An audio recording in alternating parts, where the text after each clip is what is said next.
Vous êtes favorable à l'enseignement? Pardonnez cette voix un peu trouée, mais... Non, mais je l'entends très bien. Est-ce que je suis favorable à l'enseignement? L'enseignement, là. Vous êtes un enseignant? Je suis un enseignant. Un minimum d'enseignants.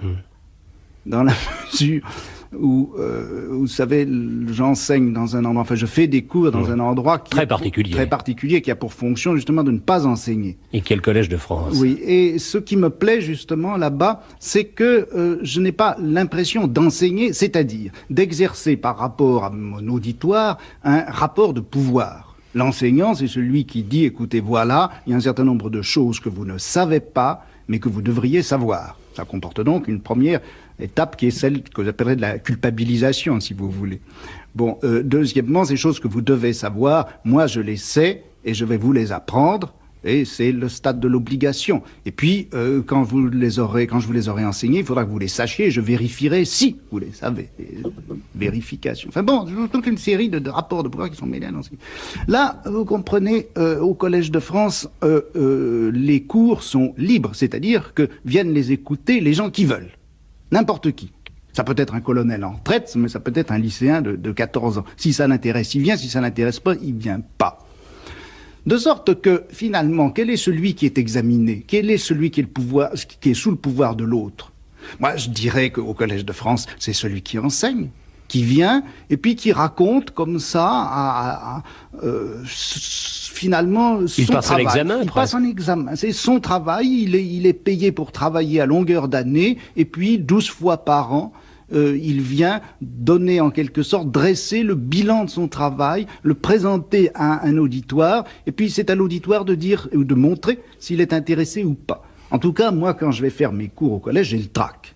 J'ai le trac absolument comme quand je passais des examens, parce que j'ai l'impression que, au fond, les gens, le public viennent vérifier mon travail et montrer s'ils sont intéressés ou pas. Et s'ils n'ont pas l'air intéressés, je suis assez triste, vous savez. Michel Foucault, nous n'allons pas faire ici la réforme de l'enseignement. D'abord, nous n'aurions pas le temps. Mais en principe, à l'école, on oblige à apprendre. Et l'école, nous sommes tous d'accord, devrait être une fête. On devrait être content d'y aller, car c'est vraiment le terrain de la curiosité. Il doit y avoir donc des choses essentielles à apprendre. Quelles sont ces choses? En dehors de l'orthographe, de l'arithmétique. Bon, je dirais que la première chose qu'on devrait apprendre, si ça a un sens d'apprendre quelque chose comme ça, c'est que le savoir est tout de même profondément lié au plaisir. Enfin, qu'il y a certainement une façon d'érotiser le savoir, de rendre le savoir hautement agréable, et ça, que l'enseignement ne soit pas capable même de révéler cela, que l'enseignement ait presque pour fonction de montrer combien le savoir est déplaisant, triste, gris, peu érotique. Moi, je trouve que c'est un tour de force. Mais ce tour de force, il a certainement sa raison d'être. Il faudrait savoir pourquoi est-ce que notre société a tellement d'intérêt à montrer que le savoir est triste. Peut-être précisément à cause du nombre de gens qui sont exclus de ce savoir. Mais imaginez déjà ce que pèse le mot « savoir ». Oui. Lorsqu'on dit « savoir », c'est joli, mais lorsqu'on dit « le savoir ». Oui, c'est ça. Le besoin de connaître, c'est déjà... Les savoirs. Mais moi, je pense, n'est-ce pas, imaginez que les gens aient une frénésie de savoir, comme ils ont une frénésie de faire l'amour. Eh ben, vous imaginez le nombre de gens qui se bousculeraient à la porte des écoles? Ben, ça serait le désastre social total. Il faut bien, si l'on veut restreindre au maximum le nombre de gens qui ont accès au savoir, le présenter sous cette forme parfaitement rébarbative et ne contraindre les gens au savoir que par des gratifications annexes sociales qui sont précisément la concurrence ou les hauts salaires en fin de course, etc. Mais je crois qu'il y a un plaisir intrinsèque au savoir, une libido sciendie, comme disent les gens savants. Donc, je ne suis pas.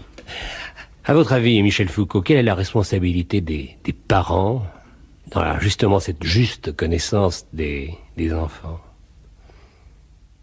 La responsabilité... Attendez, je ne vois pas très bien... Les parents ont une responsabilité dans le savoir de leurs enfants. Oui. Comment doivent-ils les aider? Car il y a et les parents et les enseignants. Oui.